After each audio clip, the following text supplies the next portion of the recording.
Dans cette vidéo, j'aimerais t'expliquer comment j'ai réussi à faire un ratio de 1 pour 4 aujourd'hui sur l'or et c'est un trade par anticipation. Alors, j'ai anticipé la chute du gold et voilà, le trade s'est bien passé. Je vais t'expliquer comment j'ai fait et éventuellement comment la prochaine fois tu pourrais te prendre pour pouvoir prendre ce type de trade.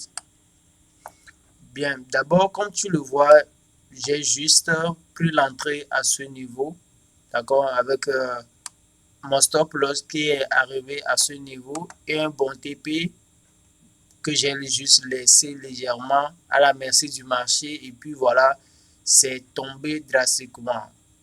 Mais en principe, le TP, je ne le laisse pas à la merci du marché puisque ce n'est pas du tout la meilleure façon de s'y prendre. Mais dans ce cas-ci, c'est le flux, c'est la rapidité avec laquelle le prix a bougé que voilà, je me suis permis de le faire. Sinon, en principe, je sors automatiquement au TP. Donc, ici, par exemple, vous allez voir que depuis, je vois le jour, le jeudi, en fait, le prix a tapé une zone ici. Bon, d'après mes précédentes analyses, le prix a tapé ces zones ici et est parti et a fait son TP. Maintenant, nous avions éventuellement observé un retour du prix à ce niveau. Cette grande bougie baissière qui est tombée drastiquement à la baisse et qui a fait sortir beaucoup, je sais, énormément de traders à ce niveau.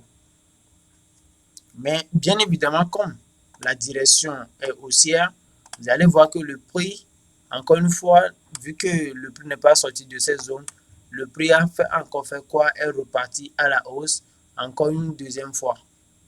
Et maintenant, après cette montée, j'ai observé voilà, que ça a cassé ce plus haut à ce niveau.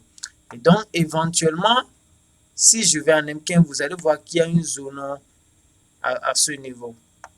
Si je vais en M15, vous allez voir qu'il y a une zone à ce niveau. Je vois M15. Voilà, vous allez voir que vous constatez très bien qu'il y a une zone à ce niveau. Et donc, éventuellement, le prix est bel et bien revenu dans la zone. Le prix est bel et bien revenu dans la zone et est reparti à la hausse. Alors, je sais éventuellement que certains pourront éventuellement vouloir se positionner dans cette grande zone à la baisse. Je sais que certains auraient pu tenter cette opportunité à la baisse. Bien, je passe par ici pour l'expliquer parce que je vais remettre en place le contexte, okay, pour éventuellement mieux m'expliquer. Donc, il y avait, on va dire, la bagarre entre griffes, entre les vendeurs et les acheteurs. Parce que vous allez voir que lorsque les acheteurs rentrent fortement sur le marché, les vendeurs ripostent. Ouais, les vendeurs ripostent et à chaque fois, ça casse ce niveau. Ok, ça a cassé ce niveau à pile poil. Ça a cassé ce niveau à la baisse. Éventuellement, vous allez observer que maintenant, le prix, en fait, qu'est-ce que le prix fait? Le prix consolide. Vous allez voir que tout ce niveau, le prix consolide tout simplement. Le prix est en train de consolider. Le prix consolide. Ça, c'est une formation de figure que j'ai bel et bien détaillée dans la formation.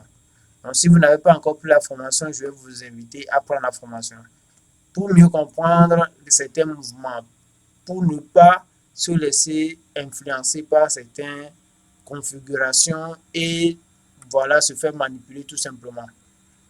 Parce que quand vous tradez la structure du marché, il y a un ensemble de choses que vous devez comprendre et savoir. Donc, c'est très important. Bien, et donc vous allez constater que comme il y a eu cette bagarre, alors bah, les vendeurs, les acheteurs ont laissé la main à ce niveau, puisque normalement cette zone devait réagir à la hausse.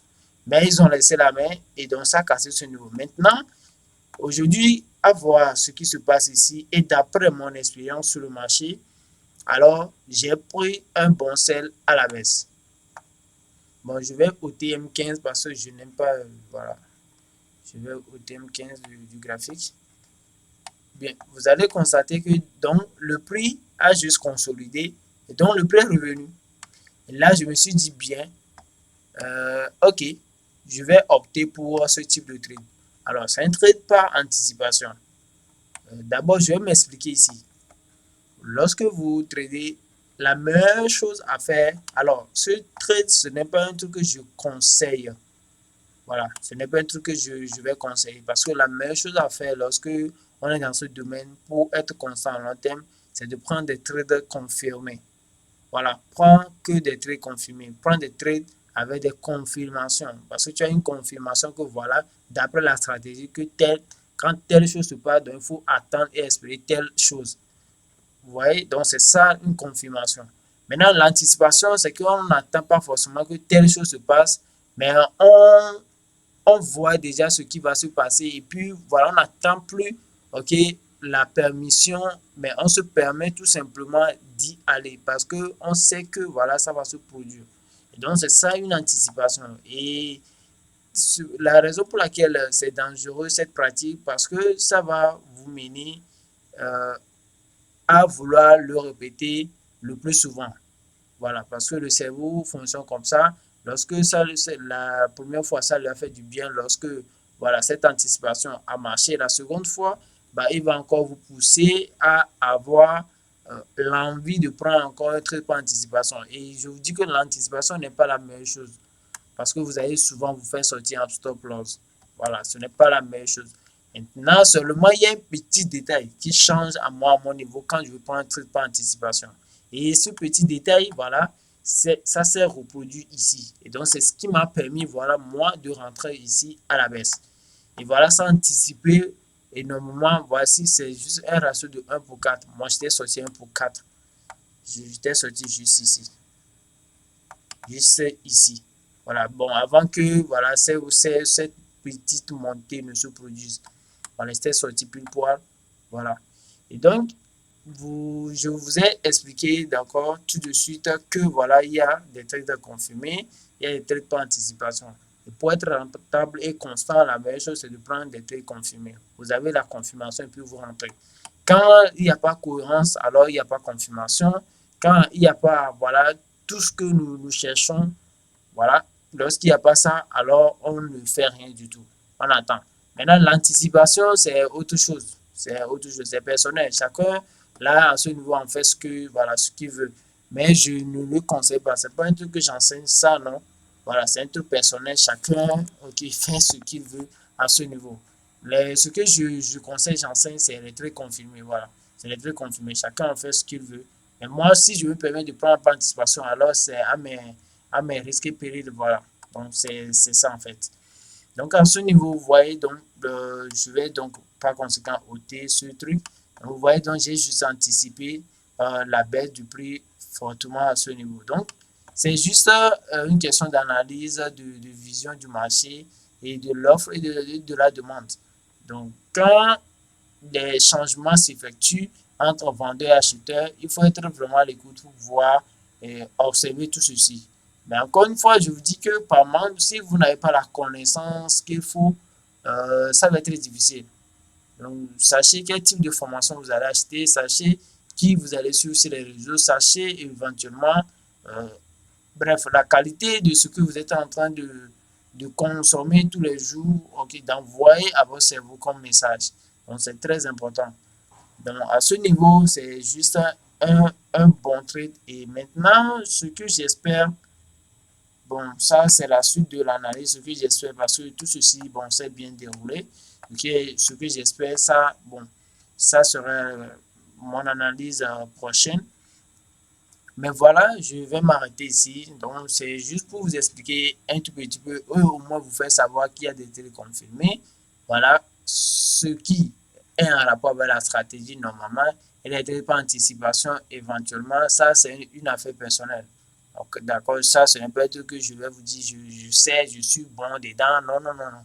Voilà, chacun là à ce niveau, quand tu prends tes par anticipation sans attendre les confirmations, tu prends ton stop loss, alors là, ça fait ton problème. Sinon, en vrai, il faut prendre les trades confirmés. Les confirmations sont là. Vous attendez que les vendeurs laissent la place alors que les acheteurs viennent. Voilà.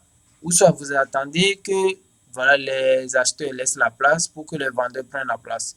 Mais lorsqu'il y a une guerre entre les deux et que vous voulez prendre une décision, je pense que c'est là-bas qu'on va parler d'anticipation. Voilà, c'est que, et ce n'est pas la meilleure chose à faire selon moi. Mais bon, quoi qu'il en soit, j'ai fait mon petit game et voilà, j'en suis fier pour l'instant. Et donc, je vais m'arrêter ici et on se dit à la prochaine pour une nouvelle vidéo.